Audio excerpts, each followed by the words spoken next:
My name is Jay Ignacio. I'm the president of Hawaii Electric Light Company, and I'd like to welcome you to tonight's public hearing for us to receive input and comment on our draft action plan. Later on, we're going to describe what the draft action plan is and what kind of input we want from you. But before we get started, maybe I can introduce some people who are here tonight. From the Public Utilities Commission, we have the on-island representative, Mr. David Ortiz. From the Consumer Advocate's Office, we have Mr. Jeffrey Ono. And I see Senator Rudderman was here earlier. Well, there he is. Hi. Thanks for being here. Part of the process was to have a group of citizens, community members, give us advice on developing the integrated resource plan. That group is called an advisory group. And today we have two members from the advisory group here with us. We have Mr. Mike Kalekini. Mike, if you could raise your hand. I know a lot of people know you already. And the second one, where is he? Will Ralston from the county. So thanks for being here. And with that, I'll turn it over to our facilitator, Anel Amaro. Thank you very much, Jay. Aloha. How are all of you this evening? Tonight's presentation is in part to run through a summary of the action plan, and in part the function of tonight's meeting is to receive comments from you. And that's sort of why they bring me in here as a facilitator. So part of my job is to assure that all voices are heard, to assure that when we speak, with some civility to one another. We don't interrupt one another. So I'm not a moderator. I really am also watching for the conduct of the meeting, for the timing of the meeting, and also to make sure that no one voice dominates, but that everybody's voices get heard. So you'll see me from time to time interrupt, perhaps try to clarify. You'll see me from time to time also reach out to someone who's not yet been heard and ask you maybe to hold your comment if you've already spoken a couple of times. I don't intend to be rude, I don't intend to offend, but I'm sort of like the talking traffic cop is all you're going to see out of me, right? The information being presented is somewhat complex, and so what we'd ask is if you can, as you're listening to the presenters, make some notes as questions occur to you or as thoughts occur to you, but let's see if we can get through the presentation, and at the end of the first presentation, we'll stop. We'll let you make comments to that. We'll move to the second presenter, let them go through it, stop, then get your comments. So that's the way I hope that we can proceed. Do you have any questions, thoughts, comments? No? Then I think, Pat, are you the first speaker? Good. Then if you can introduce yourself. Oh, I should say also, the bathrooms are behind us. Don't feel uncomfortable about wandering behind us. We've got no problem with it. The doors are open because, as you notice, there's no air conditioning. We hope that there will be a cross breeze and that we can be comfortable. If we find ourselves getting uncomfortable, we'll call for breaks and let's see if we can wander out. Yes, sir. I may be ahead of the game here, but I wonder if you could give us a list of the topics that were presented so we can know if one topic really might be more focused or question of one topic really. Yeah, did you, in part, you've got at least two handouts. One is this summary of the action plan summarizes the topics that will be presented. The detail will come to these topics. The other is the more substantive information about the cost of alternative resources that may be helpful as a takeaway piece. So those are indicative of the subject matter covered this evening. Sorry to interrupt. So my name is Pat Moore, and I'm the administrator for the engineering department, and I work with HELCO's long-range planning effort. So, gentleman had his hand up. Tonight will be two parts to the presentation. The first part, I'm going to discuss about what integrated resource planning is and how we've gotten to the point where we are at now in the process. And then I'm going to turn it over to Jay, who will walk us through the action plan items. So 2 parts to the presentation, myself first, and then Jay will follow. So what is integrated resource planning? So integrated resource planning is a planning process by which the utilities determine the ways in which we're going to meet future energy needs of our customers. And that's with resources that are on the utility side of the meter and on the customer side of the meter as well. So the integrated resource planning process looks out on a 20-year horizon. And part of that process, and one of the most important aspects of it, is the development of a 5-year action plan that covers the near-term action items that we will be instituting with approval of the Public Utilities Commission. So this process started about a year ago, and there's a great deal of information on this website. It's irpie.com.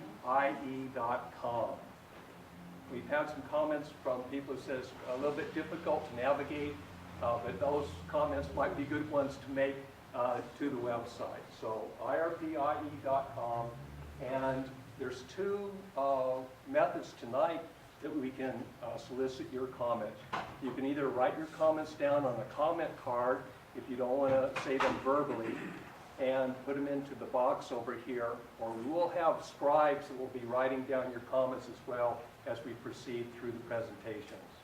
So all of these comments, either made tonight or at the public meetings we're going to have tomorrow in Pahala and then in Kona on Thursday, we'll be providing those to the independent entity who runs the IRP website for posting on that site. So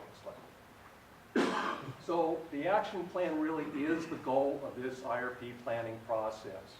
And the action plan, it governs how we meet energy objectives and customer energy needs consistent with state energy policies and goals while providing reliable utility service at a reasonable cost. And this time was a new planning process that we didn't use before. We instituted a process called scenario planning, where we looked at different plausible futures that might happen coming forward, since we don't know what the future holds. And we worked those into the planning process. So the action plan, which is the main outcome of the IRP process, is an implementation plan and schedule. It lays out the actions, the resource options, and programs that we're going to be seeking approval of for the next 5 years. So to just briefly how we got to the point where we're at today. So the Public Utilities Commission opened the docket March 1st, 2012. That's when the process started. And they selected an independent entity. And his name is Carl Frieden. And he oversees the IRP planning process for the Public Utilities Commission. The Commission also selected 68 members, citizen members from the community to act on the advisory group. And that was formed June 29th of 2012. And 15 of those members were selected from the Big Island. So from the start, we've had numerous meetings with the advisory group and technical sessions with them. And through those technical sessions and advisory group meetings, the advisory group has helped us develop objectives and metrics. They've helped us develop the scenarios that we looked at as far as what futures might unfold. They've helped us in a lot of ways, and it was a lot of work, and we definitely thank Will and Mike and the other advisory group members for a lot of time commitment and a lot of great input throughout the process. In December last year, we came out to the public. We had 3 public meetings, and we wanted to get input on the scenarios, those possible futures that we were looking at, as well as the various resources mixes that the public may want us to consider. And we took that information and we, all of those comments as well too were posted on the IRP website. And since December, we've gone through a phase where the analysis is done and a lot of modeling with some sophisticated software. And that analysis and software, in fact, all of the work that has happened so far is useful in informing the utility how we come up with the action plan. What are we going to select to put into that plan? It is the utility's action plan, and the advisory group, as the name implies, provides advice to the utility. And the plan is our responsibility to file with the commission along with the action plan, and we have to file that by the end of this month. So one of the most important things I think to take into consideration is that the action plan in this process is not fixed. It's repeated every 3 years. And so we're at the end of our first IRP cycle under the new scenario planning process, but in 3 years, that action plan is going to be fully reanalyzed. And between those 3-year cycles, we're also required by the commission to file an evaluation report. And the commission also requires us, if there's a significant change to the action plan, that we have to go back to the commission with those changes as well for approval. So it is something that is ongoing, it's evolving, and the action plan, one of the key things is that it needs to be robust and flexible to adapt to an uncertain future, and that's why it's able to be changed over time. And when changes happen, we have to file with the commission again and seek approval of those changes. So one of the important things that through the work of the advisory group and the advisory group comments to the utilities, we came up with 7 objectives for this IRP cycle. And they're in no order of importance: protect Hawaii's culture and communities, protect Hawaii's environment, reduce dependency on imported fossil fuels and improve price stability, provide electricity at a reasonable cost, increase the use of indigenous energy resources, provide reliable service, and improve operating flexibility. And again, those objectives with the advice of the advisory group were formulated back in the summer of last year. So Jay's about ready to come up, and we've tried to group the action plan items in 4 what we call considerations: lower customer bills, clean energy future, modernize the grid, and fairness. And again, I think the greatest challenge for us is to keep the action plan relevant. Some of the major considerations that we have today is that technology is improving very quickly. It's happening extremely fast, and we have to be able to adapt to that. So the action plan tries to take that into consideration as well. Next slide. So the goal, I'm almost done, make it short. The goal of the public meetings tonight: we would really like to get your comments on the draft action plan, what you like, what you don't like, what you don't see in the action plan, what you see in the action plan that maybe you feel shouldn't be there, what you think is important for yourself and for our community as well too. And that's the main focus, and we really look forward to getting your comments on those draft action plan items. Okay, and I'd like to bring up Jay, who will run through the action plan items. Well, let's see. So as you can tell, then Pat's presentation is about the process. Are there any questions or comments for Pat with respect to what you've heard about the process? Okay. Then- Yes, sir. Is that the draft? Is this the whole action plan? I'm sorry? You're saying we're here to review the action plan. Is this it? That's the draft. Yeah, that's the draft items that will be presented by Jay shortly. Other comment? Yes, sir. I want to talk about the process here a little bit, if I may. And I first heard about the IRP several months ago, Jay, and we had a presentation of it in the Willis Center at UH campus. And when I learned about the action plan, the first thing I wanted to know was what was the composition of those people that were selected by the Public Utilities Commission to serve on the action plan. And I have to tell you, I'm very disappointed, because most of the people who were picked to serve on that action plan were either business people or people from the government. There are very few ratepayers who were assigned to that committee. Now, I'm not going to say that it's HELCO's problem. It's really the Public Utilities Commission's problem of not getting a cross-section of people to serve on this committee. So what I want you to know is the whole process is flawed because it's stilted toward the energy companies and businesses and not a bunch of ratepayers.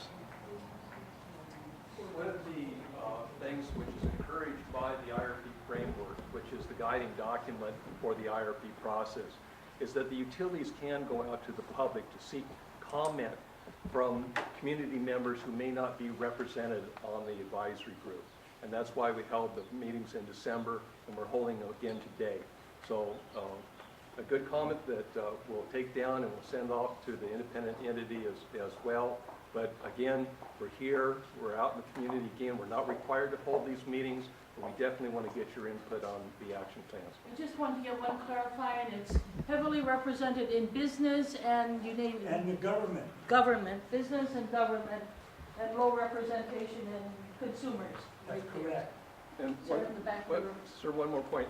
The previous IRP process was much different. Each island formed, the utility selected a local advisory group from each island, and each plan ran kind of separately. This time around, all of the Public Utilities Commission felt that there's so much that's happening on a statewide basis. It would be good to have a plan that runs in sync together. So we're working with MECO as well as HECO in the development of the plan. We're going to file separate action plans, but the intent was there's a lot of things that are intertwined between counties and areas that we had to take into consideration. Sure. So what you said was that you're going to be coming out to communities to take input. But my question is, how are you going to do that when you've already issued the RFP for 50 megawatts of geothermal? You've already issued the RFP. So how are you going to incorporate public input? Well, Well, the IRP process, we have to work in parallel with planning. The process is set up, the IRP is a process that we go through with the Public Utilities Commission, and all of the, like the RFP and so forth, any contract that comes out of it has to be approved by the Public Utilities Commission. But we can't wait for the IRP cycle. The cycle's been speeded up quite a bit, but in the past it took a long time to run through the cycle. And in order for us to prudently plan, we have to do parallel planning as well. And that initiative actually began before this IRP cycle started. Well, my point is that living in the community out there, I can tell you right now, we don't want any more geothermal out there, and we haven't had any input into that RFP process. So it's hard for me to take you seriously when you say you want community input into this process. okay, good, thank you. Now, I have a question to ask about the number of people that are from the community, ratepayers, that are part of the 68 independent people on the entity that's... I could, if we take a break or after the meeting, if you come see me, I did bring the list of... I would just like to know, actually, for the whole community Yeah. here, of the 68, how many of those people do represent ratepayers? Well, they're certainly ratepayers all themselves. so the But- question is, of the 68 members of the advisory council, how many are ratepayers, is your question? How many are actually representing ratepayers? Representing. Rather than business or Or government? business or government? Yeah, so Yes. they're all ratepayers, I know, but Yeah. they're there in a different So, capacity. yeah, so what proportion perhaps are community representatives Yes. of, Might be best if I show you the list and their affiliation. And we did not have input into the selection of that advisory group. Can we not actually state a number of the 68? I don't have it, no, Ah, So he's unable to answer that question. that's interesting. Yes. All right. I'm going to take your comments, sir, and let me see. All right, go ahead, sir, and then we're going to let Jay. This is your comment about the process. It's not just a question more than a Oh. comment. What are the independent entity and the advisory group satisfied with the analysis that has gone into the development of the action plan as it currently stands? The independent entity has filed a couple of evaluations on the process, and those are available on the IRP IE website. And I would suggest that you read through those, and they are helpful to understand what he feels about the process. I asked whether he was satisfied with. I'm not one to speak for the independent. Well, I just read it. He Independent, isn't, so. yeah. And so that, he has a number in the framework that lays out what the independent entity is supposed to do, and he's supposed to document certain things as we go through the process. I would like to say it's a new process for all of us. It's a new advisory group. We haven't had to go through scenario planning in the past, which is a big change from the previous IRP cycles that we're going through. And there are a lot of lessons that we've learned through this cycle, so that the next one that we do in 3 years, hopefully we'll have a lot more improvements than this one. There are a lot of differing perspectives and complex issues that are gone through on through the process.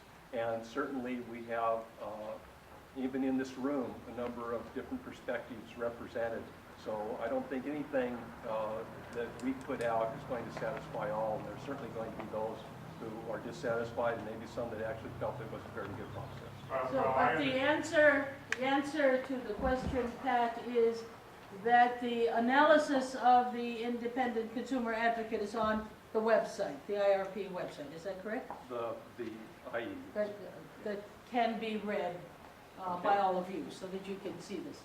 You want to Just have one comment. ask a question or make a comment, yes, about the process.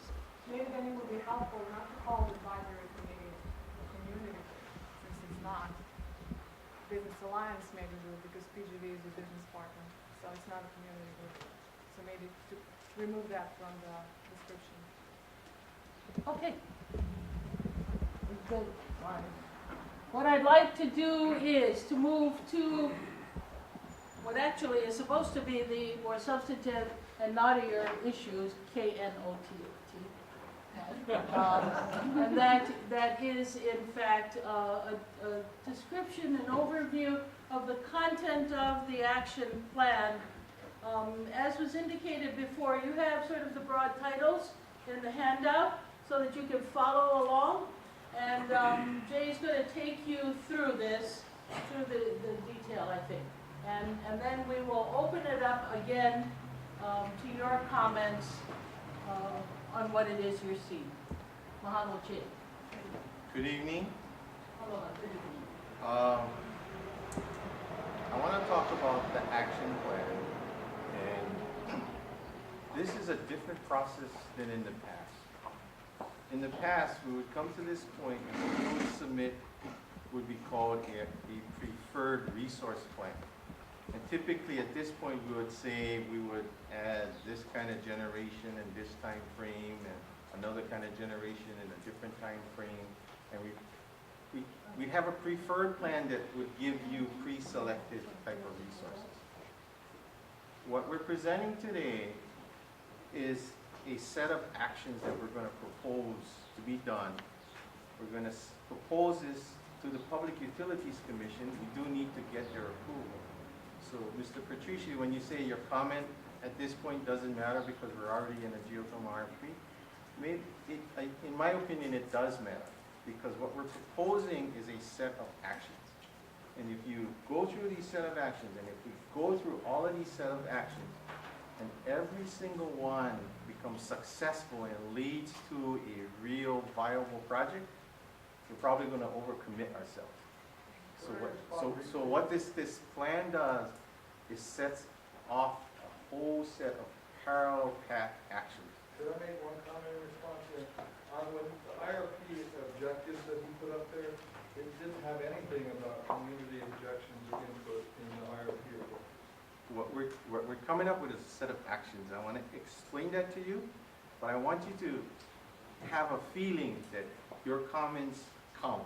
So if you say you don't think geothermal is one of the options that we should pursue, then we should take that into consideration, and that should be forwarded to the Public Utilities Commission, and that should be considered when we come up with a approved set of actions.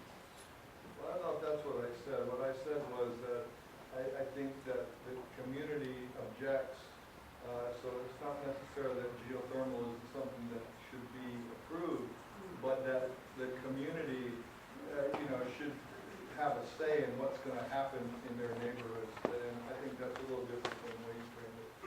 So we're looking for that kind of input, right? If you go through here, I think one of our actions is to continue with the geothermal RFP. Your comment, your input, your feedback to us, and then eventually to the PUC, eventually to the consumer advocate, would be that you don't think that's a good option.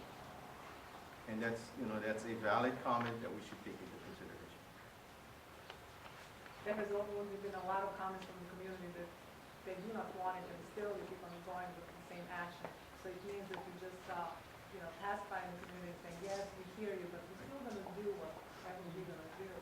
So, and it doesn't really sound like we really care about the community, so please continue. I want you to give the feeling, and it really is a process, that we don't make these decisions in a vacuum. We do make a proposal. The utility is responsible for coming up with a set of actions and an action plan. But it does need to be approved by the Public Utilities Commission, and there's a formal process for people to give input, comment, and have it considered in the final decision. Let me interrupt this for a moment and ask, please, I wonder, Jay, if you could go through the presentation, and then I'll facilitate the comments, but let's see if we can go through it in sort of a cohesive, cogent way. Later, when you make comments, I'm probably going to ask you to come to the front of the room, because I'm standing here and unable to hear people there, and I think we all need to hear your comments. But what I'd ask is that you complete the discussion on the action plan, and then we'll hear the comments. Mahalo. So one of the strategies to lower customer bills is to deactivate some of our older and less efficient units. So what you see on this slide is our shipment power plant. Shipment power plant is right at the entry of Banyan Drive. It uses industrial fuel oil. We've actually put that shipment power plant in inactive status. And as we get another resource, which in this particular case we see to be the next resource is the biomass facility at Keahole, then we commit to decommission or retirement units. So that's one of the strategies, to exchange different power plants or different units. So we're going to make a commitment to even do more as we acquire different kind of units. That's the kind of commitment we're making. And it can be two ways. If you get another unit where now you can replace an existing unit that uses oil and is less efficient, or as use goes down. If we're successful in our very aggressive energy efficiency efforts, and the use goes down, and you don't have a long-term need for a unit, then that could lead to another deactivation. So that's one part of it.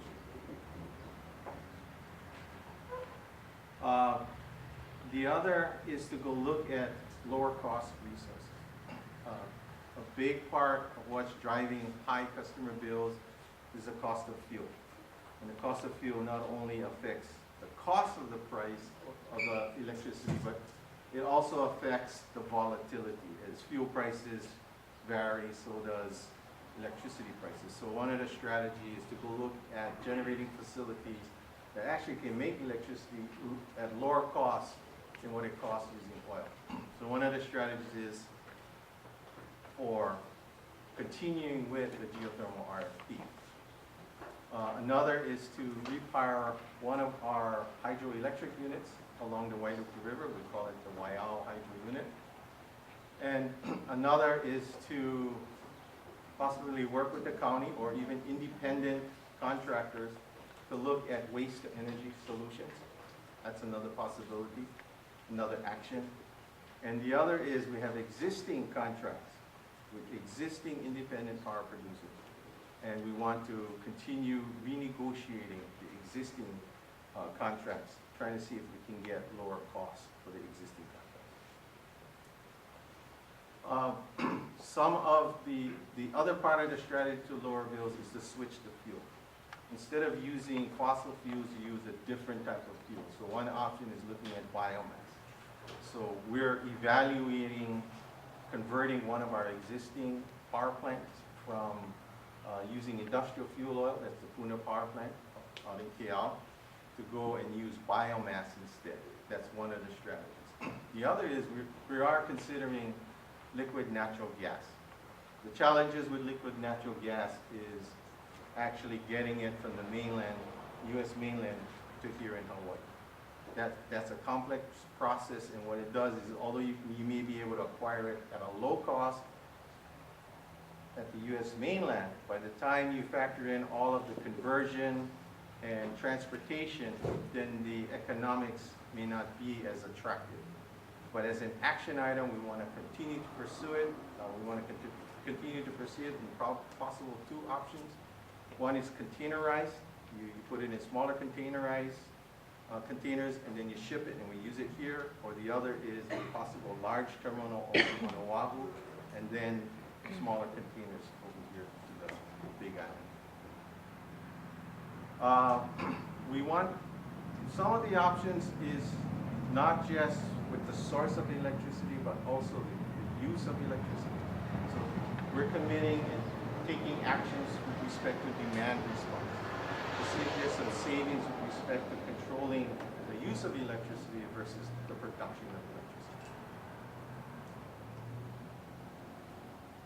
We have an existing set of renewable energy already, and at times we may have to turn away some of the energy to continue to manage the system in a reliable manner. I don't want to get into all the technical details, but what it means is sometimes we have to continue to run our fossil fuel plants in order to maintain the stability of the system. Part of the process we went through is called this Reliability Standards Working Group, to look at how we operate the system and see if we can do it differently, or even reduce the reliability standards, lessen it, make it less strict, so that we can accept more renewable energy at possibly a lower cost, and increase our renewable energy portfolio, and that's called RSWG. In that working group, there were some recommendations, some that we've adopted already, some that we're still looking at and making changes to our system, and others that we don't totally agree with. So what we're saying is, one of our actions is whatever becomes approved by the Public Utilities Commission from this collective group, we are willing to take steps, take actions to implement that.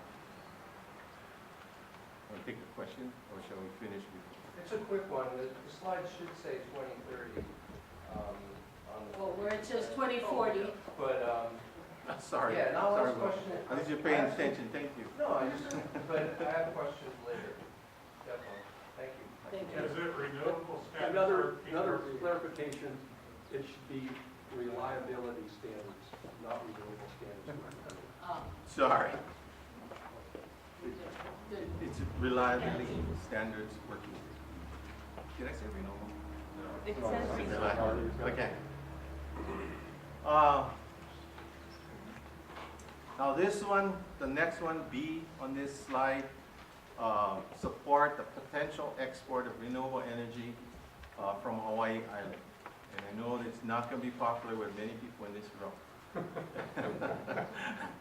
But what we're saying is, if it's a state direction to find renewable resources here as a state direction and an adopted policy, then part of our actions would be to support that.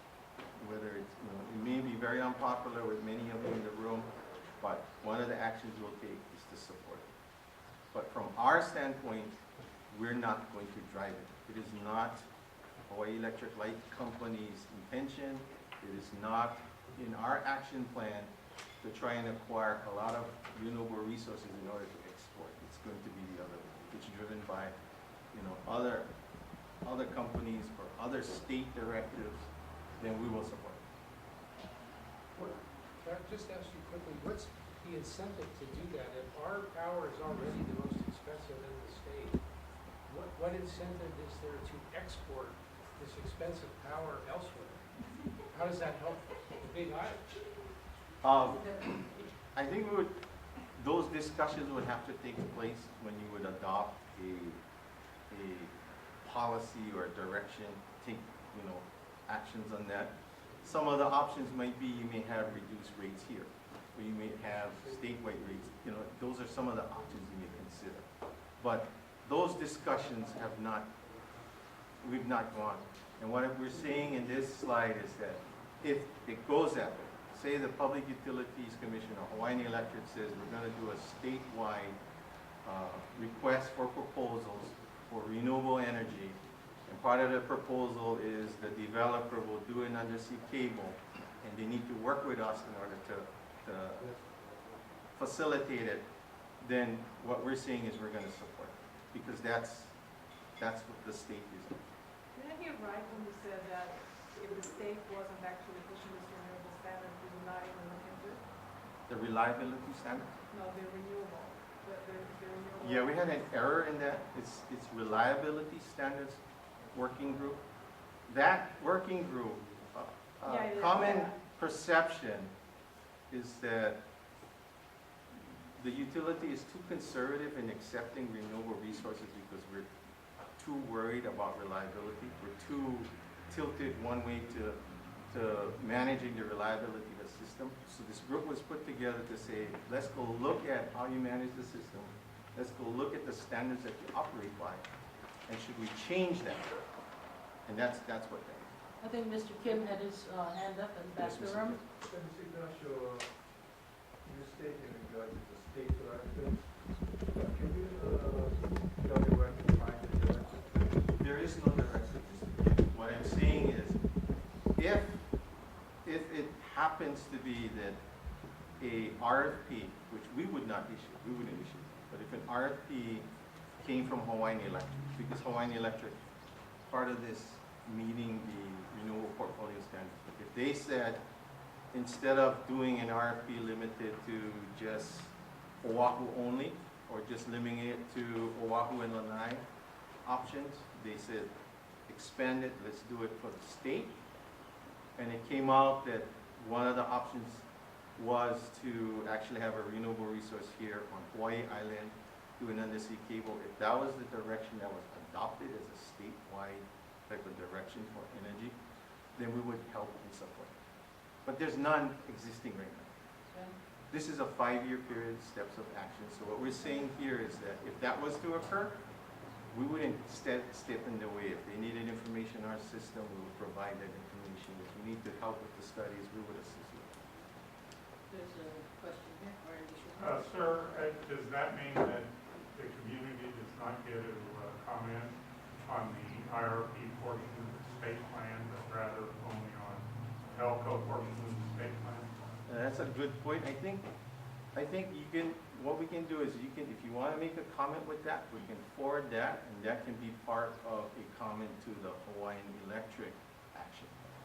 Because there's a very similar action step in the Hawaiian Electric action plan. So if you can get that. Isn't that apparent? To say that the IRP comments will have an impact on the RFP when it comes to PUC? What I'm saying is that your comment, what we're doing is we're doing a set of actions here. And we're doing all of these actions in parallel. So none of the options that we set out here is fixed and set. It is still, options. So that the feedback you give us, we can take forward. Because the process is, even if we think that a geothermal facility is good and we enter into an agreement with a developer, we still need Public Utilities Commission's approval. So it's not just a unilateral decision by But us. the question is, when you negotiate the power purchase agreement from the RFP, and you expect to take it to the PUC next year sometime, at the time the PUC considers it, you're saying that the comments that are made in the RFP with regard to geothermal will be relevant to that decision made by the PUC at that time. The comments that we're seeking in this process, which is an IRP process, is an integrated resource process, will be considered at this time. So what that will do is your comments, you can give your comments, I think you're going to comment about the geothermal RFP action step. Those comments will be taken into account, reviewed, and the PUC can decide if that's not an appropriate action. What we're saying as a utility is we're proposing this as a draft. We're saying we believe this is a good action step to do. So if you don't think it's a good action step, yes, we are in direct disagreement, but that is what we're saying. So here's the thing. Sir, let me stop you for a moment. Corey had her hand up. I don't want this debate back and forth. Let me try to get to as many questions and then back to the presentation. Thank you. Corey? I know, so we could get his on the record. You don't think that's a good step? No, sir. I'm seeing one point that I just want to make sure that I understood correctly. I understand you're the chief executive of the HELCO. Yes. I'm not mistaken. And if I didn't mistake what I heard you say, when the PUC here of next year considers the geothermal RFP, then you, as the president of HELCO, have said it's relevant for the PUC to consider comments on the IRP in regard to the geothermal RFP power purchase. What I'm saying is we're going through an integrated resource planning process. The result of that, the work product that we need to submit to the Public Utilities Commission for approval is a set of actions. One of those set of actions is to continue and complete the geothermal RFP process. So in this process, if you say that's not a good action step, we will take that comment forward. We'll take it into consideration as well. But we'll take that comment forward, it will be collected. And that will be part of the record that the Public Utilities Commission can consider in their decision to approve these set of actions. So you're not saying that the Public Utilities Commission should consider it themselves spontaneously or on the initiative of community members? What I'm saying is we're taking your input and it's going to be part of the record and it's going to be considered in their decision-making process. And I cannot speak for the Public Utilities. Filtering our comments through HELCO or having our comments go directly to the PUC in the PPA consideration next year. Is there a process of putting comments directly before the PUC? Is there a process? We've done an audit. Jeff, is there a process putting comments directly before the PUC rather than filtering through this process? The PUC will always accept public comments. Okay. There'll be a docket open, you can submit them, through email, online, or you could fax it in, mail it in, call it in. Okay, thank you. And Let me, the IRP IE website, that is the Public Utilities Commission website. The independent entity is under contract to the commission, and they establish that website. So we'll put up before we end tonight those email addresses, so if you wanted to make comments directly to the commission. I'm sorry, I have one more comment. And it's just an observation. Earlier, when the question was raised, why are you doing the RFP before you do the IRP? I would have sworn I heard you say the IRP comments are going to be relevant to the RFP when it's before the PUC. Now I hear you saying, oh, no, we'll get whatever we say from you and we'll put it in our proposal and then we'll get the comments to the PUC. But it's not really going to be all that important. What we're saying, and we worded it a certain way, what we're saying in the action steps is to complete this RFP. We're fully aware that we started it. We're fully aware that we started it without IRP process being complete. We're aware of that. If you disagree with that, then we expect your input to say, don't let the utility continue, stop the RFP process. That's what we're saying. Yeah, so, and that's, you know, that's a fair comment. We're proposing that we complete it, you're saying it should stop, you know, we're not in agreement, but that's what you have a decision maker to do. All right, will you yield now? I have someone in the front of the room who would like to ask a question or make a comment. Lori? On the waste to energy solutions, I've been reading that the Hawaii Island doesn't have enough garbage to, you know, feed a cost-effective waste to energy plant. And I guess there are some smaller scale ones that are also coming up, but then those are new, so they kind of need to work the kinks out. But I've heard that, you know, it needs something like 500 tons a day, and we have barely 500 tons a day that's with organics. If you take those out, which is probably a good thing to do, we don't make it. So could you comment on how feasible the waste to energy looks? We say the actions is to evaluate waste to energy solutions. We're not committing to any particular solutions. We're not committing to any kind of particular size. What we're committing to is to go look at possible solutions and see if it makes sense. We're not saying it's going to be direct burning. We're not going to say it's going to be conversion to fuel. We're not saying that. All of those options, though, we are willing to consider. And that's the action that we're saying we want to do. This may be out of order, but I just read the independent entities discussion of your analysis of waste energy, and it said that you did not consider the secondary cost savings and therefore recommend to the advisory group that it was not cost effective. Did I misunderstand something? I also have the report that you drew that from. I'm not totally familiar with that comment in particular. It may be not in particular to Hawaii Electric Light Company. For us, we are willing to evaluate potential solutions for waste to energy. Can we move? I didn't talk about C, but C is actually converting, creating fuel, biofuels. We already have a contract with one particular biofuel producer. We already have a location in mind where that producer will produce the biofuels, and that is in Ka'u, near Pahala. The intent of that action is to complete the approval process and proceed with purchasing biofuels from this company, and that's the action step that we described. I have no question on that.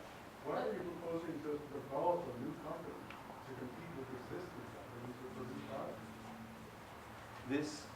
The question is, why are we proposing to develop a new company? We're not going to own this company. There's no ownership. We're committing to purchase fuel that this company will produce. Before it exists? We're committing with a contract to purchase the fuel. We're not funding, per se, we're not collecting funds from customers in order to give it to them so that they can develop the product. We're not doing it. Is that Ina Konopono you're Yes. talking about? And isn't the price of that fuel gonna be $200 a barrel?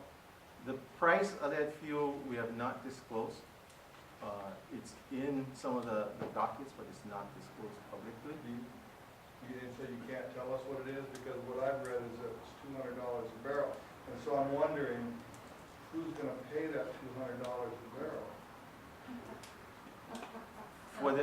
For that AKP biofuels contract, we anticipate in the early years of the contract, the cost of biofuels is actually going to be higher than the cost of fossil fuels. And we've stated that.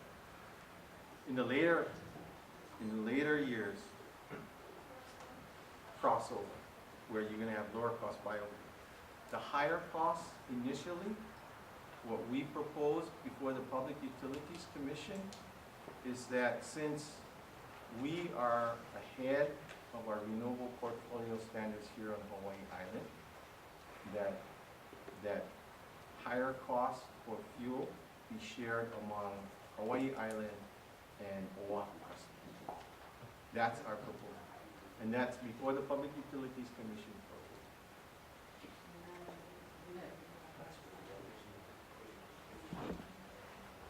Are you gonna consider the cost of the community opposition? Because the way I understand it, the Pahala Ka'u community is greatly opposed to that project, just as the Puna community is opposed to the geothermal project. And when you said that, you talked about the cable, and you said you know that people in this room have a problem with the inter-island cable, but it basically sounded to me like you said that the public opinion is irrelevant. So if I don't know if that's what maybe you can explain it, and that's not what you said, but that's what it sounded like. And if our public opinion is irrelevant, why are we even having input into the process? I think it's sort of been asked and answered. We are seeking comment. There's a presentation, we're seeking comment. Your comment is relevant. It's being noted in various ways. Here, on these flip charts, there, on the computer, in your own written handwriting. Your comments are important. Understanding that there is a difference of opinion, I get that, but we are seeking comments, and it is relevant. Asked and answered. Yes? Well, what he said was that he understands that there's opposition, but they're going forward. And so it just doesn't seem like that's including public input when they already know. Part of what you're seeing here is an action plan to deal with alternative resources of energy. That's what I think they're trying to go through to explain what the plan is on it. And as they move through it, there will be evaluations and analysis and results and a change in plans, I would think. It's a moving target, yes?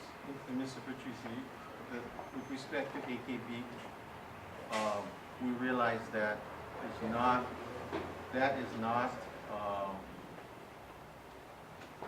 well accepted by parts of the Ka'u community. And that's why when we're going out there for public input in this IRP process, we're making sure that one of the places we go to is Ka'u. Because even if there's only one line item that we anticipate a lot of people to provide comment on, we are making sure that we go to that community so they have an opportunity to tell us what they do. And that information gets forwarded on in the process. That's what we're doing. I don't want to be argumentative or beat a dead horse, but part of the analysis that is going into this is building two 200 megawatt cables to export power to Oahu, at least when I read the IRP. And yet, it's not clear to me where the opportunity to comment on that is, because you're saying that that would be a HELCO or a HECO and not a HELCO thing. So I think we need to be very clear that the opportunity for comment or for public comment, other than through the website or writing letters or in any of the other things, I think we need to be very clear that we're not having opportunity to comment on some very important parts of what the HECO, MECO, HELCO presentation is going to be to PUC. Parts that affect us directly. And we can take this feedback and we can take it and forward it on in the process. There's a comment back there. He's had his hand up. Sir? Thank you. Yeah, I got a question regarding Ainakoa Pono. When I look through their projections, something scares me when you say you're kind of up on renewable energies. It makes me feel like when I'm in Vegas and I'm up on the bank's money, I gamble heavy. I'm willing to step out on a limb. But what happens is, to me, Ainakoa Pono made what I consider some outlandish claims about their yields, and in response to how much water will actually be needed. And I know they're going for low water plants and all that are supposed to be really efficient, but has HELCO or HECO or anybody that you know of, anyone, done any independent studies to try to verify AKP's claims? Because again, I feel they were outlandish, and I don't think they can be realized. There's a comment back there. He's had his hand up. Sir? Thank you. Yeah, I got a question regarding Ainakoa Pono. When I look through their projections, when I look through their projections, The process we went through was to go through an RFP request for proposals. We asked for on-island, on-Hawaii island suppliers of biofuel. We specified the amount, approximately 16 million gallons a year. We specified what kind of fuel, whatever fuel they provide would have to replace diesel fuel that we use at our Keahole plant. We got the proposals, and you get several proposals, and then we did an analysis and evaluation. And then we narrowed it down to AKP. And once we were down to one selection, we did hire an independent company to do a due diligence. Kind of what you did yourself, but we had hired an independent. AKP also needs to finance the project. So their financiers hired independent consultants to go review their projections. So those were looked and considered. Right? Because people are not going to lend money if what you say is true, that they can't really come through with what you're proposing. That's the process we went through. So it's not like we just took their word for it and said, that's good, we're going to go. I understand that, I'm just curious. So that's the process we went Were through. the results that they said AKP looks like the best gamblers this time out of the gate? They didn't put it in those terms. They Oh, I said the proposal Thank you. looks viable. Did you ask specific biodiesel? We opened it up to whoever wanted to bid. At that time, I don't think they were prepared to bid into that kind of contract. Is it too late? We made a commitment. We're going before the Public Utilities Commission for approval. That's where we are. Let me get to this woman who's had her hand up a number of times and I've ignored you, sorry, please. I have a question, not B on the wall there. That is not a resolution, are you saying, at the state level at the moment? There's no resolution regarding that at state level? What was the question? My question is there no resolution currently at the state level for item B on the wall? There is no particular RFP that I know of that says we want to get a large renewable resource here on Hawaii Island in order to export energy power and to connect the island to the Cape. It is an option that has been considered many times, it's been looked at and evaluated, but no firm commitment is set. I have a second part to that then.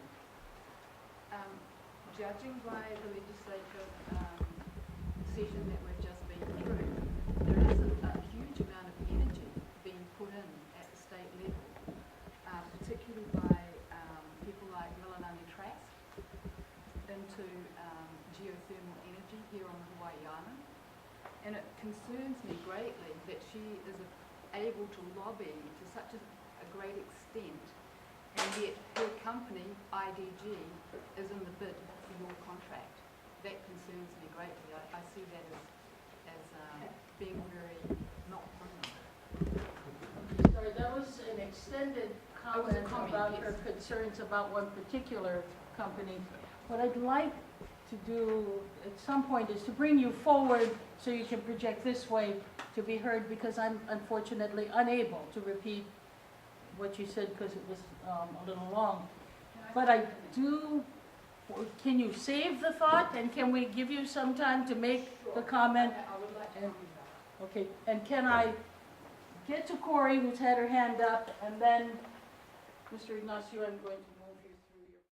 I don't support the Ayako Pono, and through Sierra Club, we made extensive comments about that.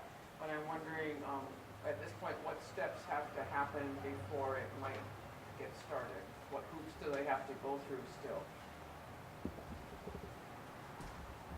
You want to answer that, Norman? Maybe you're more up on biomass. Energy Coordinator, there's this cardinal docket, 2012-0185. Inakoa Pono, County of Hawaii has intervened. And we're basically asking questions like, is this feasible? So you can look at all our comments, and we are definitely grilling this one. County of Hawaii has intervened. County of Hawaii is intervening in this docket, 2012. Can you shout? 2012-0185. County of Hawaii. Okay. I do. You may. Okay. I'd just like to add on to that, as far as the current process with the docket is concerned with AKP. Currently, rebuttal testimony as part of the procedural outline is getting ready to be filed with the commission for the commission to review. And after that, the commission will take that under consideration, and they may come out with some more questions to all the parties as to what the next steps are again. So it's not over yet. It's still expected to go on for a while, in my estimation.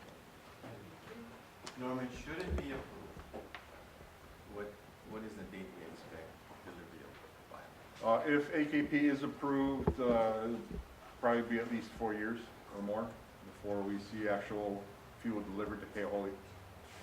Wow. I have a quick question on AKP, if I may, regarding something you said, Mr. Ignacio, and the title here of lowering customer bills. You mentioned that, yes, their fuel may be more expensive in the first years, but then cheaper as years go on. But my understanding is that their request involves a fixed rate for 20 or 30 years that's higher than our present rate. So it's not going to fluctuate. We're having to get out at a higher rate than we're paying now. Is that not correct? It's a fixed rate with escalation.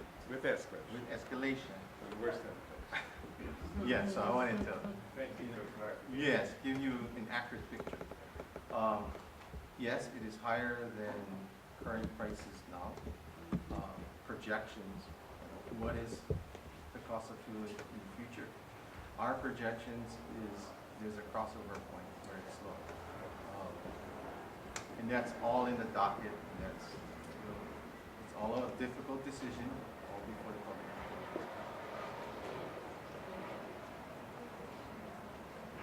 Okay, This might not sound fair, but in all fairness to nature and the earthquake that we experienced today here in East Hawaii, I understand this is a sketch, and you can read indirectly through all these words that are printed here. Indirectly, you can find some concern with improving safety of power generation. And this isn't just towards geothermal and land shift problems that we can experience here so easily in Puna. But is it becoming a dirty word to address trying to increase safety of energy production? Because I really think it should be addressed here. And that can relate in geothermal, that can relate to further distance, any future plants, further distance, upwind of residential communities. There's some very obvious answers that HELCO and HECO really got to take a look at. okay, we'll take that comment forward. Thank you. Go ahead. Okay, part of the actions that we plan is not just related to power generation, but it's also related to the transmission and distribution system. So we have some specific lines, transmission lines on our system that are old. It's been in service for 50, 60 years. And we need to do rebuilds. So part of our action plan is to do rebuilds of these lines. I'll talk about, what we do is we number the lines, like how highways are numbered, so we'll number the lines. I'll talk about the 6800 line. That's a 69,000 volt transmission line. It goes from the Keomoku area, which is near where the Waikoloa Road meets Mamaloa Highway, the Malta Highway. We have a switching station there. From there, it goes to our power plant at Keahole.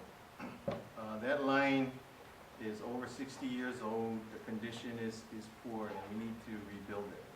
So we already have the first phase of that project submitted before the Public Utilities Commission for approval. There's a total of 4 phases.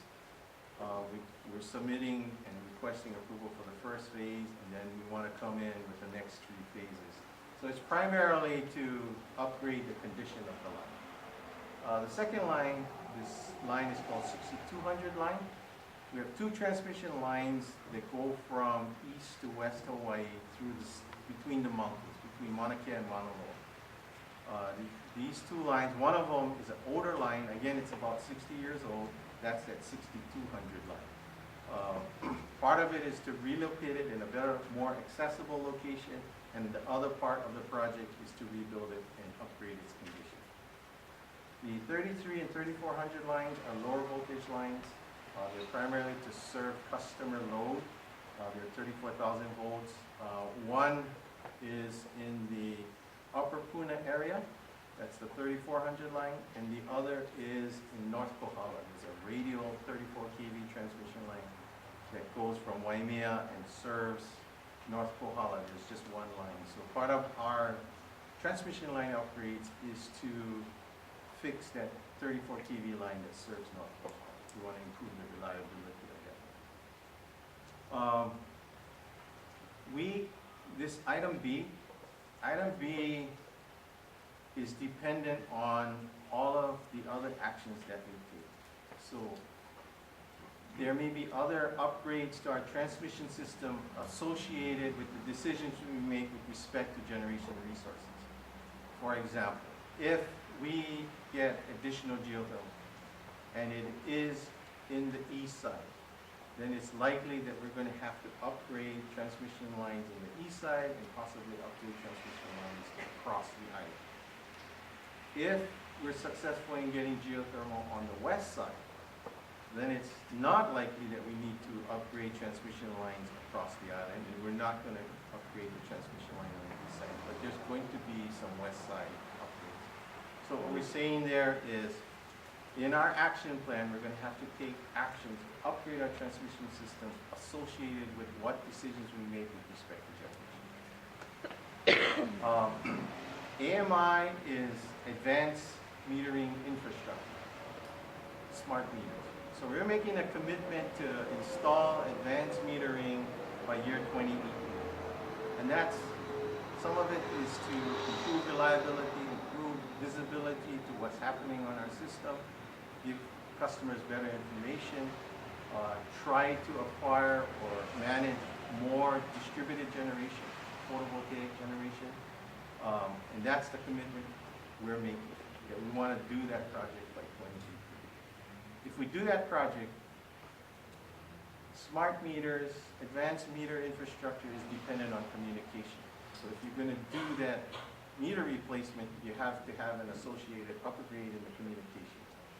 So item D is that part of our action plan, to do the associated communication upgrades. We have an aging system, so part of our plan is to go and replace aging equipment and manage our aging system. So that's an action item. And then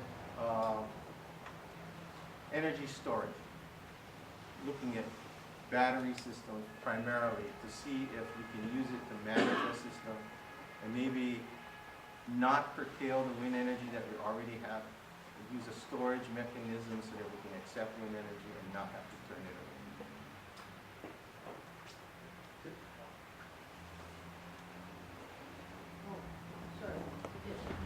I just want to say, we've been giving you so much grief, sir, that I just want to say that last slide had some wonderful things on it. I particularly am really excited to see C and F that will allow us to develop more solar and true renewable energies. And I just think it's time for you to get a little bit positive feedback. Thank you very much. That's appreciated. Yes, sir. Yeah, so Jay, for a new geothermal power plant, you have to put in a redundant line, so you're gonna have to actually put in 2 lines for each new geothermal. Could you explain that? And also on the AMI, and the rebuild of all this infrastructure, it sounds very expensive. How's that gonna impact rates? For the geothermal question, it really depends what the project proposals are and where they're located. If they're concentrated in the existing area, we're probably going to have to upgrade or rebuild a 3rd line. There's 2 lines that interconnects the existing geothermal facility. More than likely, we'll have to build a 3rd line and then upgrade transmission lines or rebuild transmission lines exiting the Puna area to the other parts of the system. We're not sure yet. It all depends on what the project proposals are. We did, if you go look at the geothermal working group document, there's there's some possible scenarios that might occur. So we gave an indication in that document saying, well, these are some of the possible transmission upgrades that may be required associated with geothermal addition. But I do understand you've got to have a redundant line with geothermal that you don't need with other power production, because like we saw the accident on 313, when you lose a line, they have to open vent the power plant. So that's something that you don't have with the other power plants, and you know, and also again, tie that into the AMI and this other new infrastructure. What do you see for rates when you start talking about all of these improvements and things?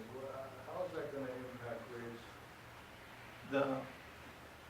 The energy option that we pick, we're going to pick it and look at how it impacts rates, including all of the associated upgrades in transmission.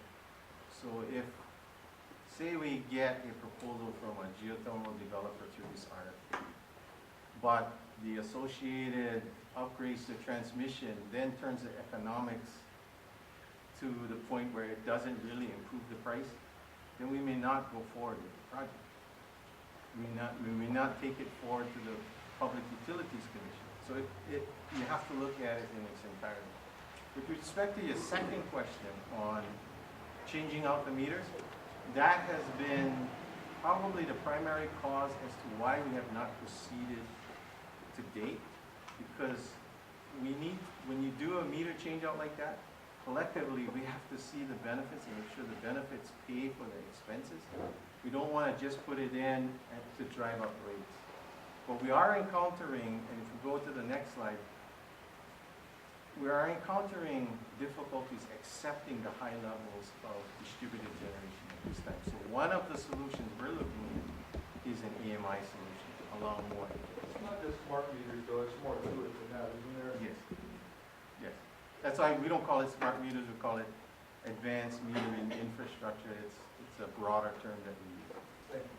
When you spoke of options, back on the previous slide, when you spoke of options that would not require transmission line upgrades quite as extensively as what Ms.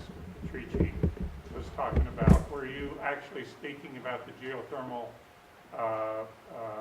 working group's recommendation to turn Lower Puna into an industrial facility, and therefore you wouldn't have to move the electricity any further? No, what we put in the geothermal working group document was, and we use a number of 50 megawatts.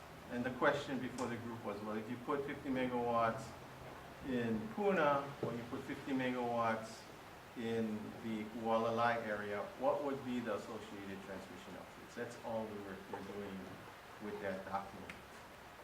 And in answering your questions, I use that as an example. You know, another example would be waste to energy. If you had to build another facility in another location versus using the waste to create fuel and then using it in an existing power plant, one would create a need for transmission upgrades. The other, you just use the existing transmission system with an existing power plant, and there are no upgrades.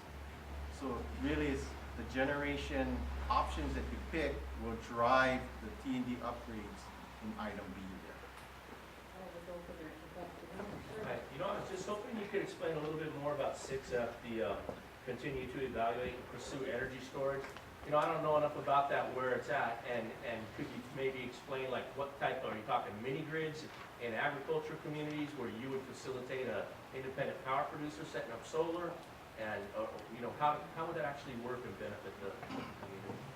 Right now, our primary focus is not using storage to displace energy, meaning not to create a large storage to charge up the battery at night so that, you know, early morning hours like 2 a.m. when there's low use for a lot of generation, and then use it later.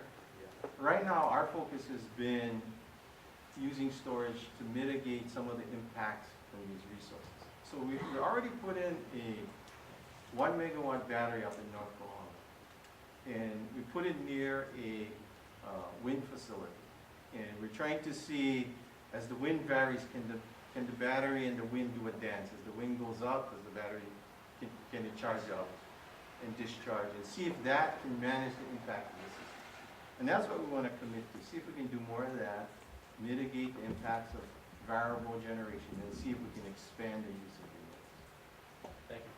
Thank you.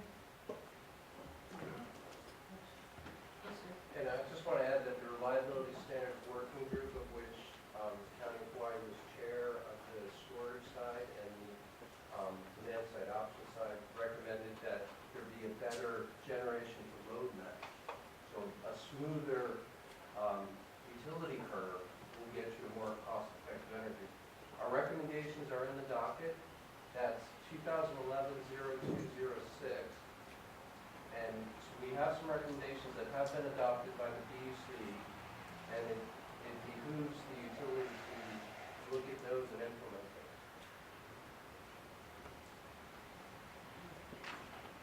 It's a demand side options white paper that was put forth December 2012.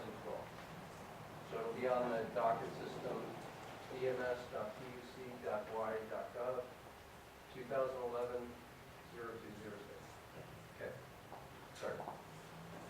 Sorry, there's a new voice back there. Any question or comment?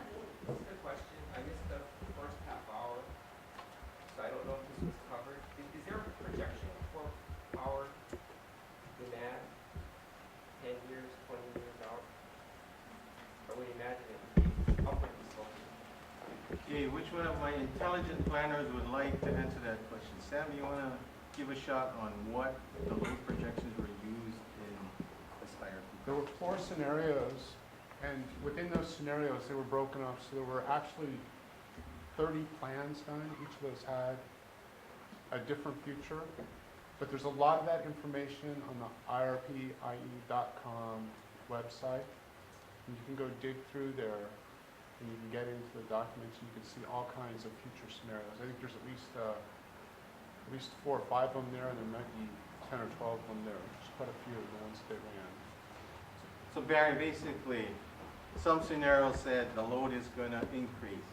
Some scenarios said energy efficiency is going to be very successful and the load is going to decrease. The challenge we have and what we're trying to do is we're trying to come up with an action plan that can best accommodate different scenarios. That's what the planning process is.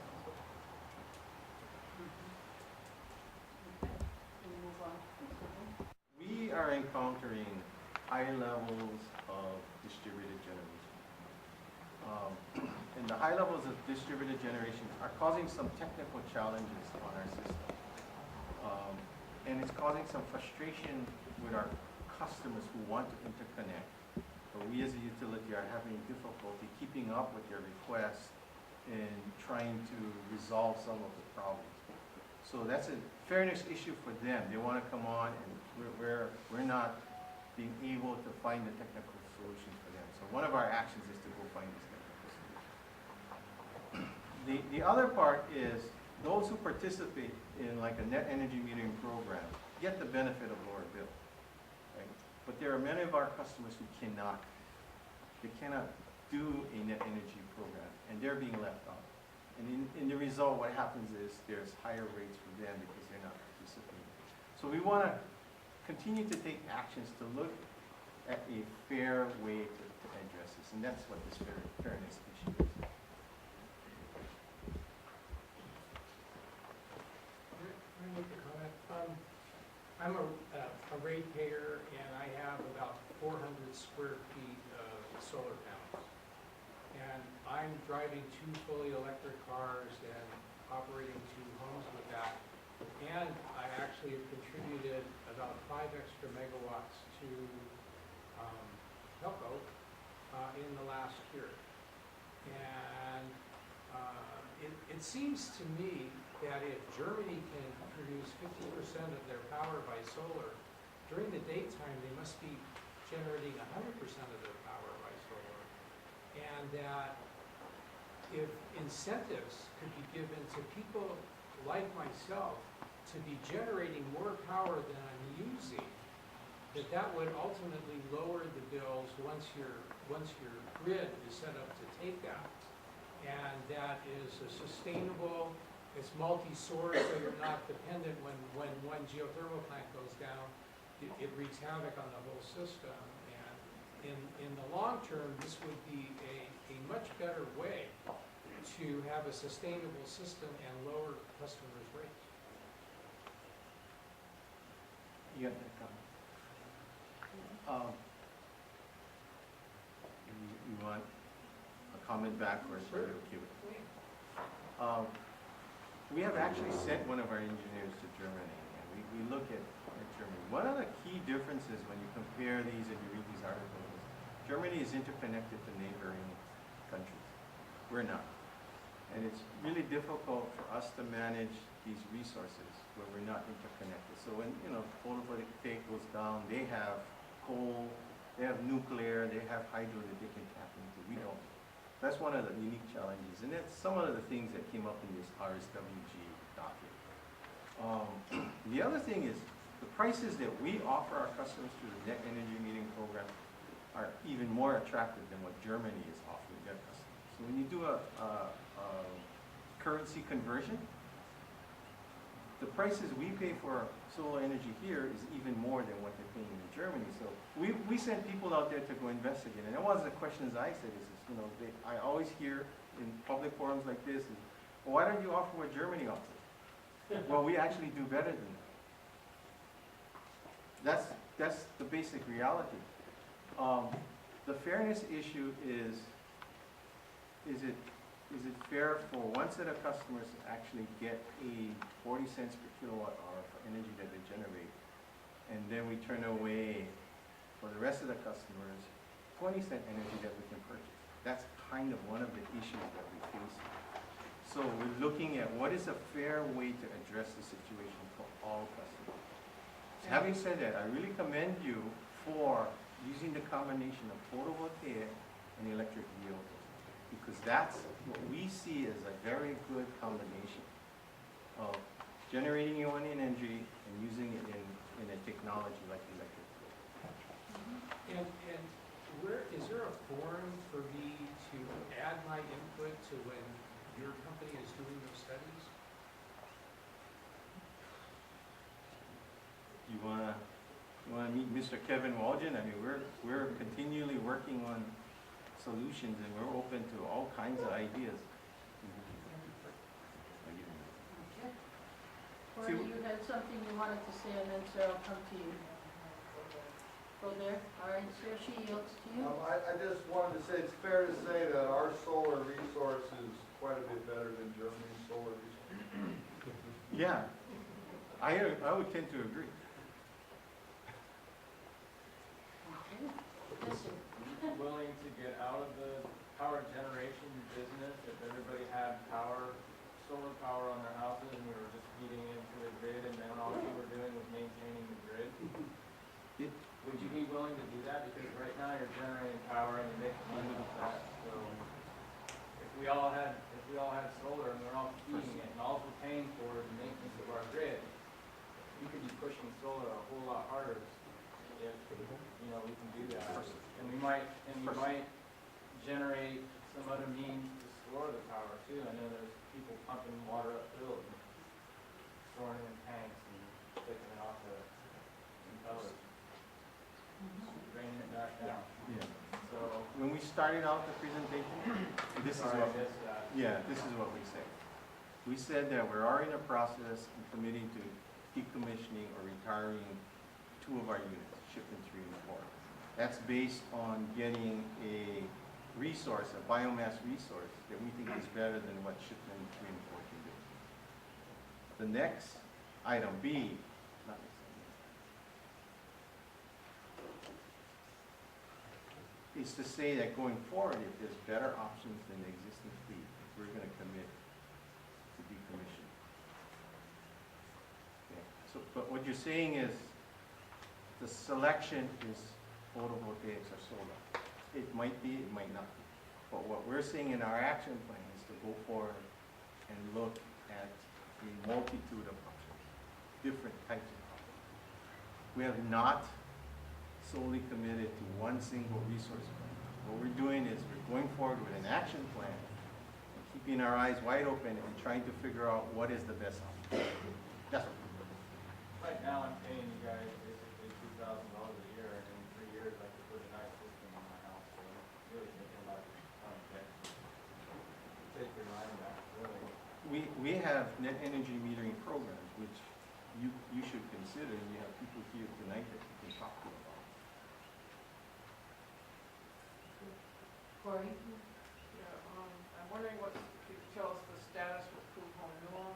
Last I heard, there was a consent decree with the Environmental Protection Agency regarding air quality issues.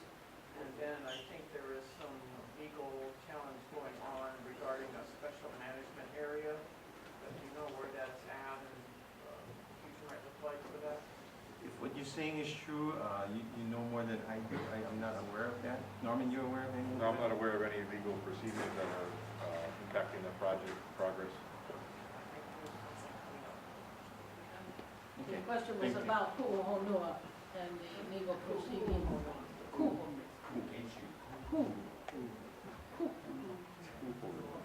Yeah.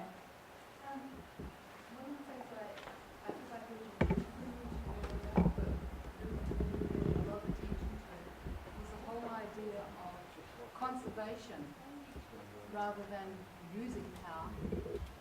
What is, how is HELCO going to promote conservation of power so that there's less requirement for expansion of things like geothermal, the grid, upgrading, lots of money kind of things?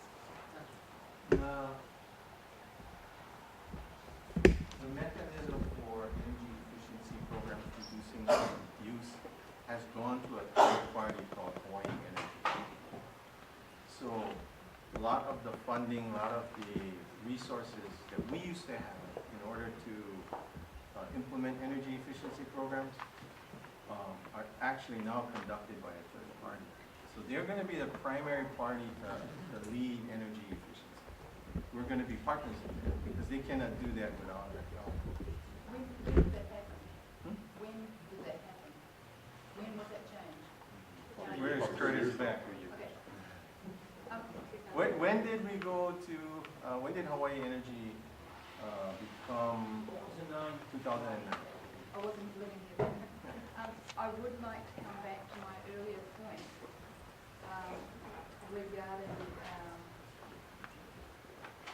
I'd like to make a comment actually about lobbying at a state level by geothermal interests. And I wanted to bring you up so that everyone could hear the comment. Let me ask, is Jay Powell for now, and can we now open this up to allowing you to make comments on what it is you have heard, and we will essentially begin to take these comments down. So in this process, what I would ask you to do, first of all, I'm going to ask who wants to make comments, and then I'm going to give you a number, and I'm going to forget the number, but you're going to remember the number. And I'm going to ask you, because I'll call the number, to come to the front of the room, identify yourself, identify your organization, and make your comment.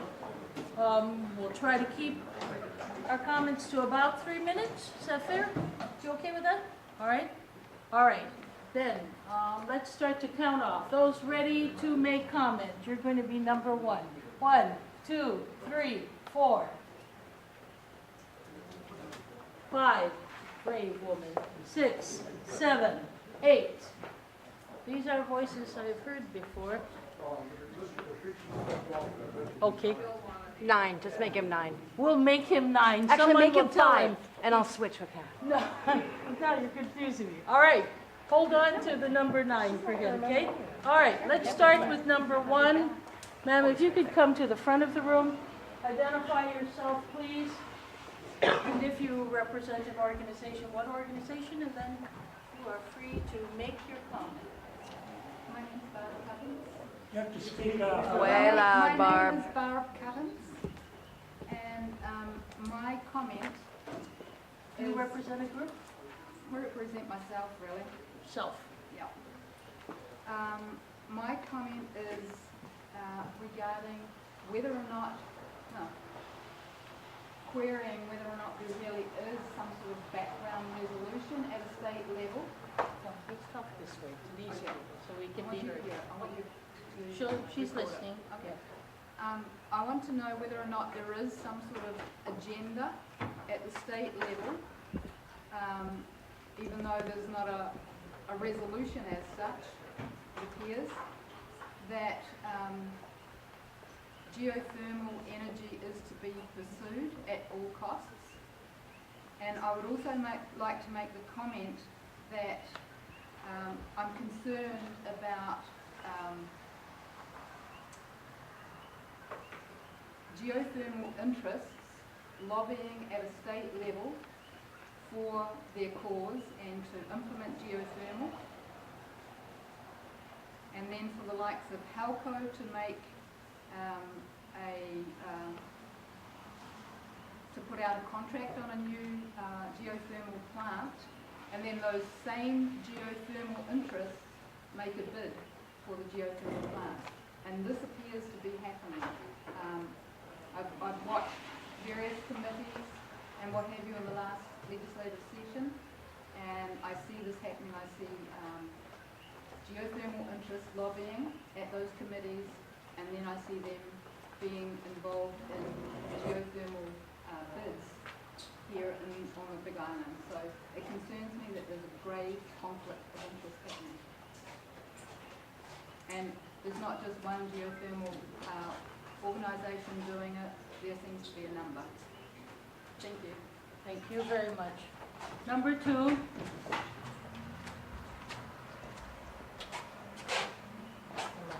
You could give us your name, if you represent an organization. I'm Richard Beidelman, and I live in Puna. And when this whole thing started with geothermal, the question that I raised is how come we are doing geothermal in lava zone 1? It is the most hazardous lava zone in all of Hawaii. So I went to Jim Kawakawa, who is the head volcanologist at Hawaii Volcano Observatory. And I emailed him. And I actually have his email response, and I will submit it to the Public Utilities Commission. Jim's response was this. He said the reason that they did geothermal in the most hazardous lava zone in all the island is because it was an easy resource to get to. And of course, the geothermal companies like that notion. On the other hand, what he said, if there are issues with geothermal, and by the way, I'm not opposed to geothermal, but he said, if there is I shouldn't say if, when there is a lava flow in zone 1, and the HVO has all their probability together that that will in fact occur. It is not just going to affect the plant itself or the people who live around it, but all the ratepayers who are dependent upon that energy. So for you folks who maybe live in another part of the island, I want you to be aware that if a geothermal plant goes down, we may not be without energy, and it can happen just like that. And as I said, I'm basically saying what Jim Kawakawa had to say about it. Thank you. Thank you very much. Number 3. You can give us your name and if you represent an organization. I'm Sarah Steiner, and I just represent myself, and I just have a really quick couple of things. The first, when they're considering to replace the oil with that liquid natural gas, and you know, I think they're thinking that because it's supposedly, there's a lot of it right now and it's really cheap, but that is being created by the process of fracking, and they are ruining the mainland. I mean, people's houses, you know, they turn the faucet on and the fire comes out and that they're being poisoned. And I don't believe that, you know, we should support that by buying that liquid natural gas. And I also leads me to the geothermal processes. You know, there's all this new technology for geothermal, and a lot of it is, I think they're considering fracking, or already fractured ground, and we need to test the water, and we need to do things for the geothermal plant that's down there already. We can't, and they talk about being fair, and we want to be fair to all people, and so we in Puna, we don't want to ruin our land and our health and to give power to Oahu and the rest of the state. And that's my comment. Thank you. Thank you very much. Thank you. That was number 3. Number 4? Am I correct? Or was that, yes? 4 is next. We have, no, 4 is next. Okay. You thought he was number 4. I thought you thought he was number 4. I was like, oh, okay. No, you are number 4. If you could identify yourself, please. Yeah, so I'm Beverly Frederick, and I represent the Wisdom Way Center. I have a lot of concerns, but a lot of things have already been spoken, and I'll say them again, some of them. The earthquake that knocked the dishes off my kitchen and out of the cupboards today is just another example of what happens in Lava Zone 1 and how unstable the earth is where I live, where many of us live in the room. Using a re-injection system for lethal toxins is insane. Nothing short of insane, in my opinion, and I don't understand how it can exist now, why there's not a moratorium. I believe that any infrastructure numbers that are being considered really have to put a regulation that doesn't exist now in them, because it's not safe to live where we live, down in Lower Puna, next to the existing plant, never mind additional plants. Making something regulated and safe is going to be costly. It isn't happening now. You know, Bob and Tom are our emergency response people in this room. So, I mean, that's happening. Says we're not looking at the real cost in human life, in human health. And honestly, I'm in awe that it continues and discussed. And that's a very important piece. I also share Barb's concern about the conflict of interest with people who are developing geothermal and then pressing it through, or trying to press it through and almost getting it through, or getting it through and then having to have it repealed in our state legislature. You know, Russell's gone, he's done a lot to help us, but it's, again, nothing about it is right, and it's not legal, and yet it's happening, as so many things are all over the country at this time. But this is Hawaii, this is my home, and these are my comments to you. Okay, so I believe there should be a moratorium on any existing geothermal development until real infrastructure, regulation, and the safety of the people where that existing plant, and any that are going to happen in the future. Because I think if we add up those numbers, we'll know that it's ridiculous and a joke to even be considering that instead of solar and other locally controlled, decentralized, renewable energy projects. So I would love to see HELCO putting themselves behind truly locally controlled, decentralized, renewable energy projects.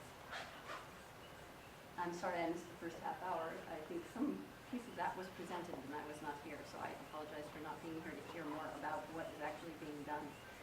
I guess at this moment, that's what I have. There's a lot, and there's probably a lot of other people who want to speak, so thank you. Thank you very much. Thank you for sharing. Number 5.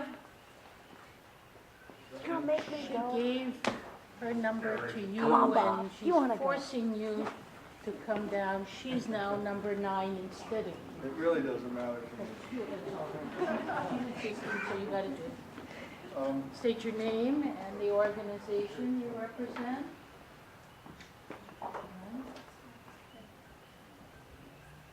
My name's Robert Patrici. I'm the president of the Puna Pono Alliance. And so I want to talk about a lot of different things, but economics would be one to start with, because we've heard a lot about health impacts and all that. but geothermal is very expensive. We pay the highest rates in the United States. We got 20% from geothermal power right now. And at the same time, the newer technologies are coming way down in price, and we heard Jay speak about all the infrastructure improvements, et cetera. People are leaving the grid. My whole community actually lives off grid.